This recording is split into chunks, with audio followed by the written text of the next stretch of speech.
In his song American Pie, Don McLean sang about the day the music died. He was thinking of the day a plane crash took the lives of rock and roll artists Buddy Holly, Ritchie Valens, and the Big Bopper. It happened in a 1959 snowstorm on a Midwest tour billed as the Winter Dance Party. We'll look back at that time, including concerts in Wisconsin, next on I Remember.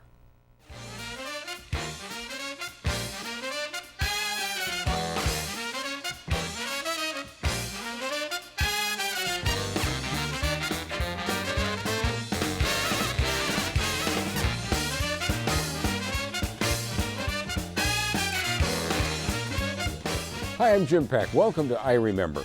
Joining me tonight to commemorate the 1959 Winter Dance Party is musician Mark Shurilla. For years, he's performed tributes to Buddy Holly and the music of that time. But first, let's hear from some folks who were there in 1959. Take a look.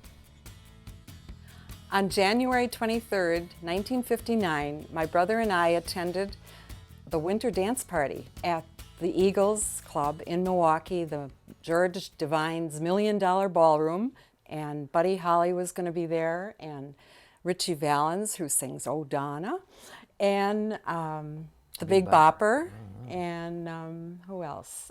There was Dion and the Belmonts too. That were I knew a lot of their songs. I liked those songs too. So we paid $1 probably to go there. Right. Probably $1 to go there, and got on the bus, and somehow 2 buses it took to get there. Yeah, and Buddy Holly had it was so good, so many songs that you just had to move to, and we moved in a different way than our parents did, and it worked. But our parents and everybody else weren't really into it at all at that time. It was a real vanguard. We were 14, 16-year-olds at a party. Girls, I was going to an all-boys school. Let me tell you, that's all I could think of is lots and lots of girls. It was fantastic. Of course, the main girl was her that got me there. But I went to an all-girls school, and I was just thinking of all boys. No, I wasn't. Well, just 99% of the time. That's right. Okay. And what about that purse that you had? Oh, at the concert, I was walking around with my purse that had a flap on it that had my embroidered name on it, Donna.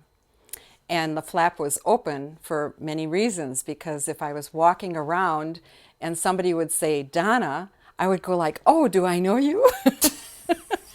These are what 16-year-old girls do at those times. So as I walked around, I met this man who happened to be Ritchie Valens, and he saw my name, and we started talking about that. And I told him, I says, "You know, you're really lucky to know that your song is so popular here, because I've been calling the stations and I've been asking them to play it all the time. So I think I'm responsible for this hit." And we laughed about that. And he invited me to the backstage, and there was a great big mirror in the back there, and somebody took a picture of us, and he gave me his autograph, and he was very, very kind and very sweet. And I thought he was much older. He looked so much older than I. When I found out he was 17, I was really shocked. And that was just a very wonderful memory. He was very nice. Donna got an autograph at the Milwaukee concert the first night of the 1959 tour. The Winter Dance Party was scheduled to make stops in several cities around the Midwest. Local DJs introduced the headliners and other entertainers. One young musician on the tour was Waylon Jennings.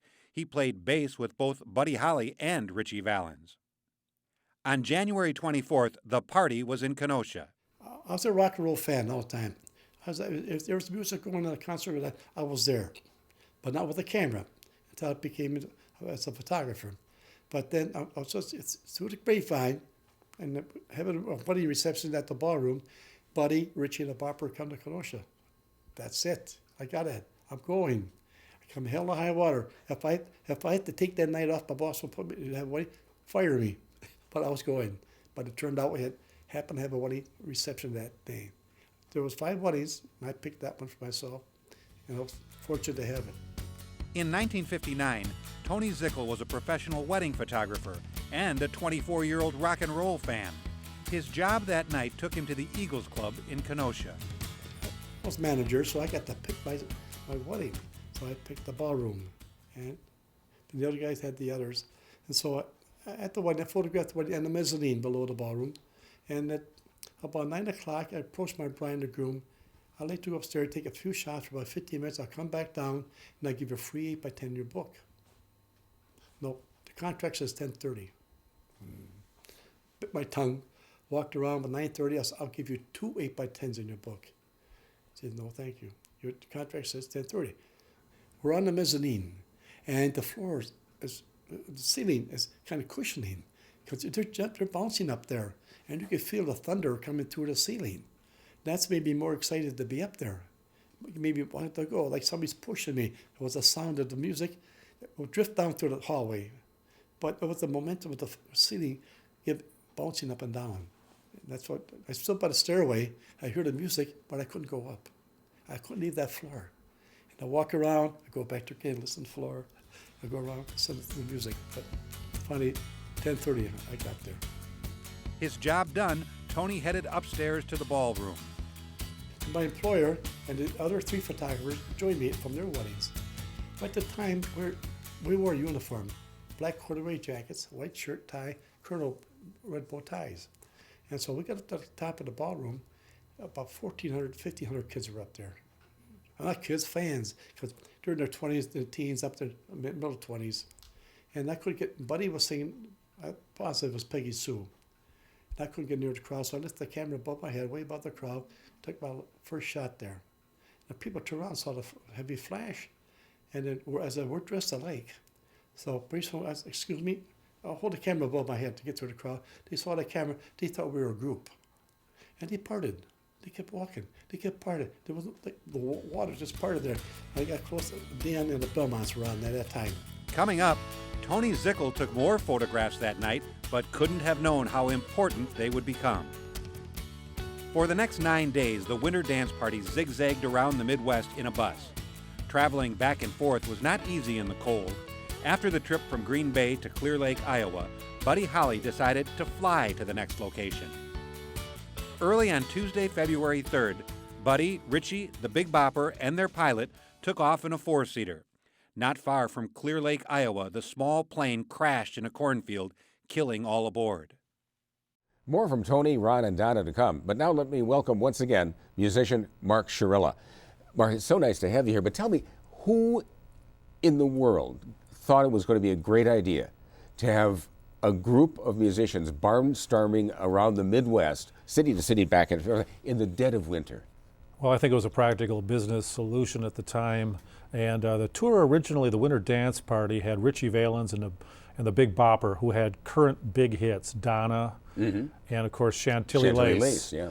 But they needed one more star. They didn't, and they had Dion and the Belmonts, who were just kind of coming up at the time, and they figured they need one more star to really make it a stellar attraction. Buddy Holly was living in New York, had just been married, and had separated from the Crickets.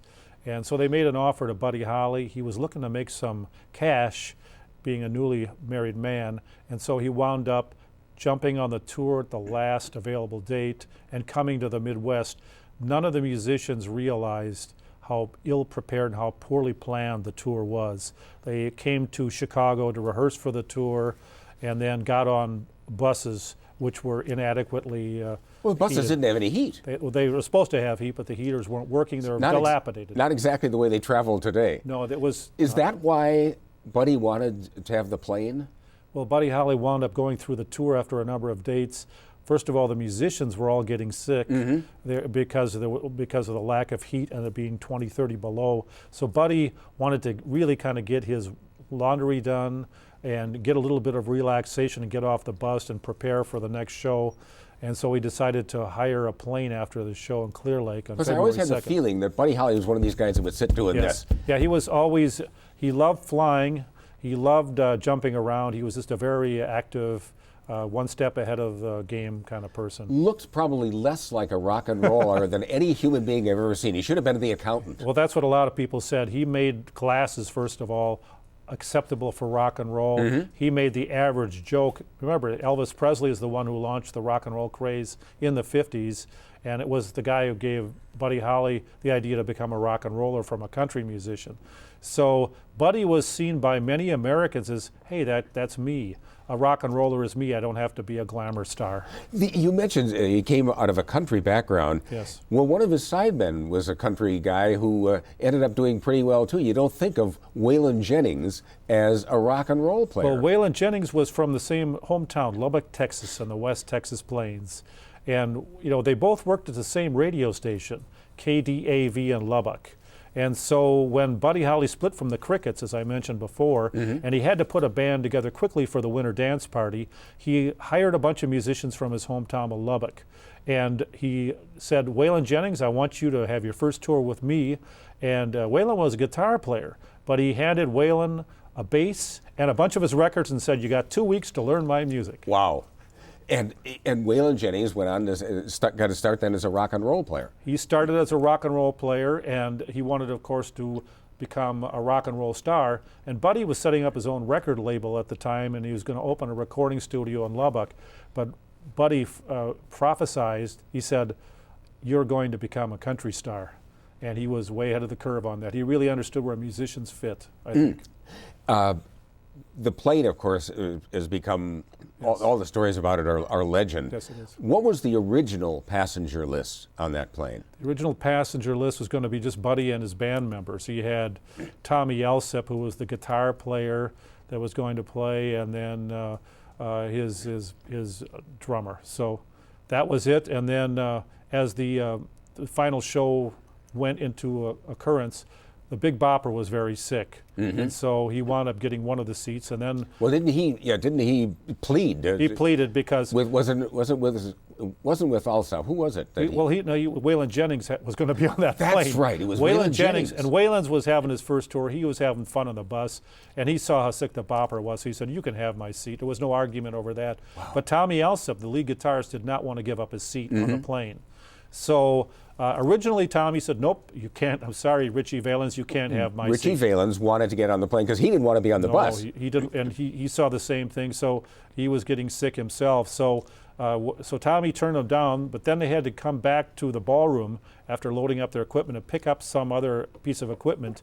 And there was Ritchie was signing autographs. And then Ritchie says, "Oh, please, Tommy, you got to let me get on this plane." And then I'll tell you what, Tommy, why don't we do a coin flip? Let's do a coin flip. And so Ritchie pulled out a coin out of his pocket, flipped it, and Tommy said, okay. He flipped it, and he called heads, and it was heads. And so I finally won something in my life, Ritchie Valens said. Oh, and that was, what he won was a very brief plane ride. It was a plane ride that was over very quickly. That plane should never have taken off. There were ominous warnings. It was very cold, yes, high winds, poor visibility. And snow. And snow coming in. And the pilot, the other thing that really came out later, the pilot was inadequately prepared. He really had failed a number of orientation tests in his piloting career. He was not the right pilot for a nighttime snow-filled journey. Yeah, so he wasn't checked out at instruments. And they think, most people believe that what wound up happening is that he read the gyroscope wrong. Instead of going up, it was going down, and that's why the plane, after a few minutes, was descending slowly into the ground. They thought it was an optical illusion from the airport, that it was just disappearing over the horizon, but really he was descending into a cornfield. And he hit at full speed. I mean, everybody was killed instantly. It tore the plane apart. It was over very quickly. You go into some graphic detail on what the effects were on the people involved, which we won't get into, but there were also rumors. There were rumors about drugs and guns. Yes, there were rumors. As a matter of fact, about a year or two ago, the Big Bopper's son, who goes out and performs in some of these shows, had his father exhumed because there was rumors that a bullet maybe have killed him in some kind of a fight in the cockpit, because a gun wound up being found on the cornfield where they crashed when the snows melted the snow, when the spring melted the snow later on. And it was Buddy Holly's gun. It was Buddy Holly's gun. But there were 2 rounds gone. Yeah, there were 2 rounds gone, and they figured probably Holly just shot him off for some kind of reason. There were no bullets found, and when they exhumed the Big Bopper's grave, there were no gunshots in the Big Bopper. So it wound up being just probably something that really had nothing to do with anything, just hysteria. We kind of alluded earlier to the rock and roll scene. How big were these people at the time? They were, well, Buddy Holly had a huge number of hits in 57 and 58. You got to realize Buddy only had 2 years of rock and roll stardom. Yeah. It seemed like forever, but it was only a couple years. He was on the Ed Sullivan Show. He had a #1 hit with That'll Be the Day, a #2 hit with Peggy Sue, a couple of top 10 hits, and he was already experiencing kind of a lull in his career where songs weren't quite making the charts. Ritchie Valens was just 17 years old. He had the big hit with Donna and La Bamba. He was on his... He was coming up. And also the Big Bopper had his one and only hit, Chantilly Lace. Yes. And so they really had the hot chart hits in the time of the Winter Dance Party, but Buddy was the big famous rock and roll name they figured would cement the tour, along with the up-and-coming Dion and the Belmonts from Brooklyn. And Dion, who looked like the all-American choir boy, was really kind of a dark character. Yes, if you read the biographies, he is very explicit. He had much drug use. He lived a rock and roll lifestyle, whereas the other musicians are really pretty clean cut, and they weren't troublesome at all. Yeah, Waylon had a few problems. Well, Waylon had a few problems eventually when he became a headliner himself, but that's when I always tell the story on stage. This because you live a clean life doesn't mean you're gonna not die early. Sometimes it's fate. Absolutely, and Buddy did lead a clean life. He was really he was the sort of guy that you could show to your parents, say, "No, see, rock and roll is okay. It's this guy." We've got some more sound bites, and I'd like to hear some from the 1959 fans. So let's do that right now. Rock and roll offered us an expression that wasn't there before, and that had to be heard, and it came from deep down somewhere. We had no idea where or how we related to it, but it was music. We were kind of a repressed generation, It was basically be seen but not heard. And rock and roll was an outlet for us to say, whoa, we could really listen to this. Now that was 59. She got married in 65. That was 6 years later. At her wedding reception, think of this, we were allowed 15 minutes. At her wedding reception, we were allowed 15 minutes of rock and roll to dance. The rest was polkas. So this gives you an idea of what Milwaukee was like in the 50s. Yep.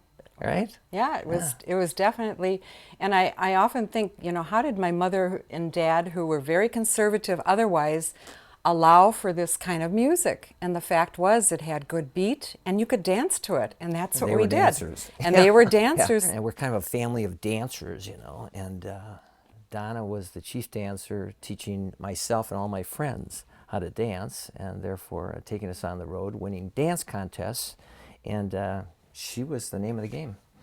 She was always there, and that's how we got to the concert. I love dancing because that's all we did in our house was dance around, and we always had music in the house, and so when we found out that they were going to be there, we definitely wanted to go to that.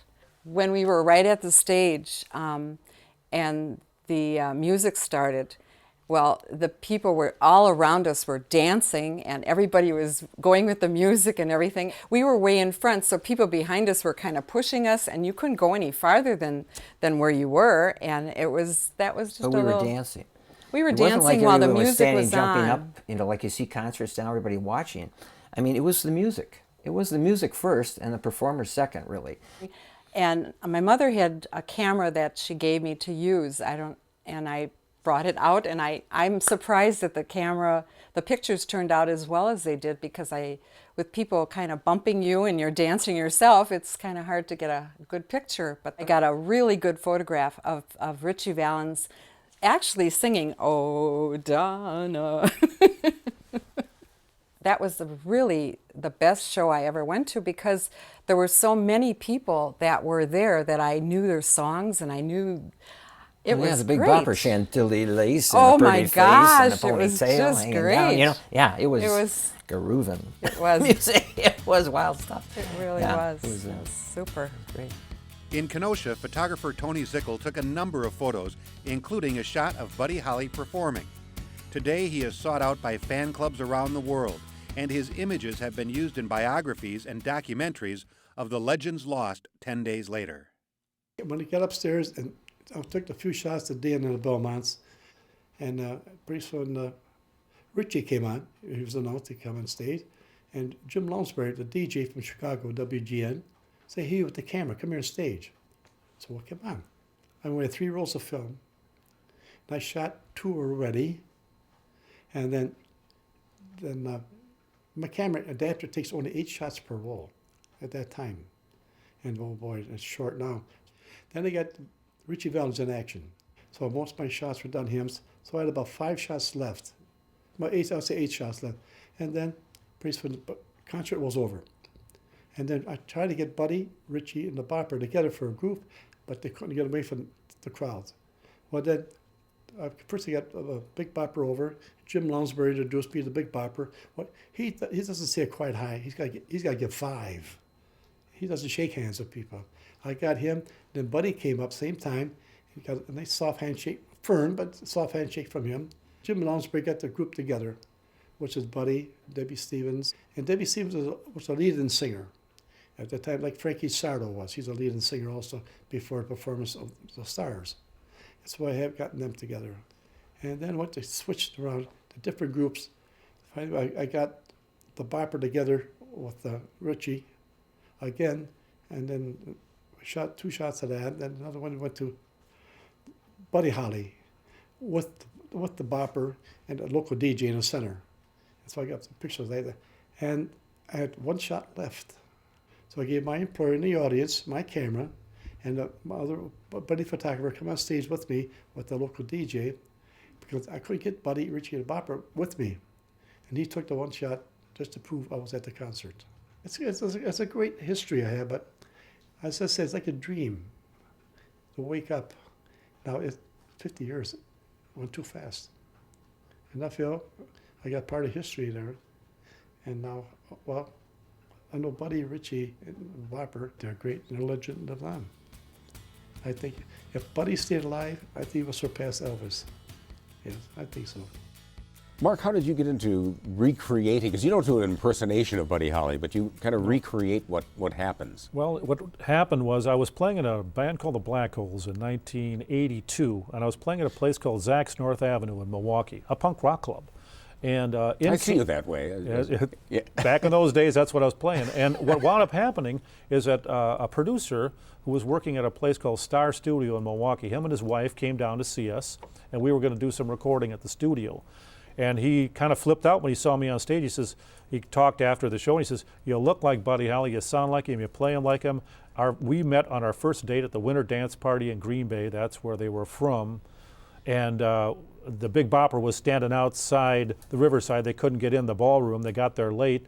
And he was smoking a cigarette, and he started talking to the Big Bopper, and he said, "Why don't you come with me, and I'll let you see Buddy Holly on stage. You know, I'll get you in there." And he walked him right in. Buddy Holly was on stage. So that was their first date, their first musician. And he wound up becoming a great musician who played with Steve Miller Band and Elvin Bishop and the Grateful Dead, and had a big career. And then he was producing records, and he saw us, and he said, "I just couldn't get over the likeness and the way you acted. It was just like Buddy Holly." So the manager of the place, a guy named Mike Bronstead, was a guy who put bands together. And we sat at the bar after the long conversation with them and said, "Well, you know, there's a lot of people doing Elvis Presley. Nobody does Buddy Holly. What about if we tried doing Buddy Holly?" And we put together a show at the old Nick's Knickerbob on 26th and State. Remember it well. 2,000 people showed up on that weekend. 2,000? 2,000. It was a Friday, Saturday. Whew. And it was just a record crowd. So we realized there was an audience in Milwaukee and probably Wisconsin to hear Buddy Holly's music, which a lot of people just didn't think was the case. What cities do you play in Wisconsin? Well, we play in Sheboygan at the Stephanie Wheel Center every year, the Grand Opera House in Oshkosh, the Meyer Theater in Green Bay, the Century Theater in Stevens Point. You can check my website out, Mark Shurilla and thegreatesthits.com. We also have a MySpace site. It'll tell you all the upcoming shows and dates, and they're constantly being added. Why do you think it is that this area is still in love with Buddy Holly? I think it's because Buddy Holly represented like a typical Wisconsin person.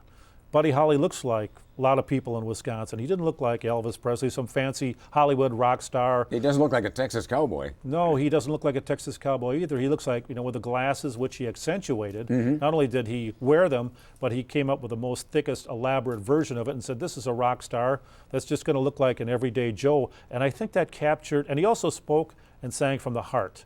With that look, people realized that rock and roll can be about real people. in the world. And that's what I think the charm of Buddy Holly was. He really looked like people from Wisconsin. He acted like them. He was just a regular Joe, and he was a great musician. Now you recreate that winter dance party even now. I've done that show, and I've performed as Buddy Holly for over 25 years, the longest running guy in the United States. There's many other people. There's a Buddy Holly rock opera that's created a bunch of Buddy Holly type people. But I'm really a historian.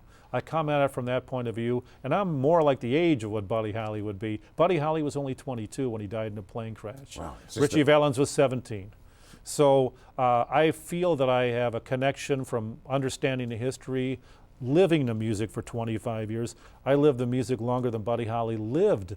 And so it is fascinating, and I want to thank. I'm sorry we're out of time. This was just we could do 4 shows here, but thanks for being with us. Thank you for being with us, and also thanks go out to Tony, Donna, and Ron, as well as to you and Mark Shurilla. Thank you. It's been a real pleasure. Thank you.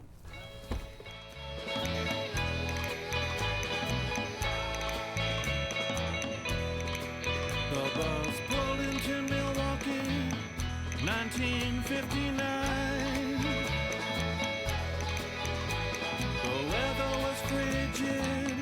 But the fans felt just fine.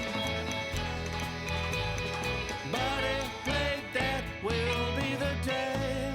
Ritchie is asking his Donna to stay.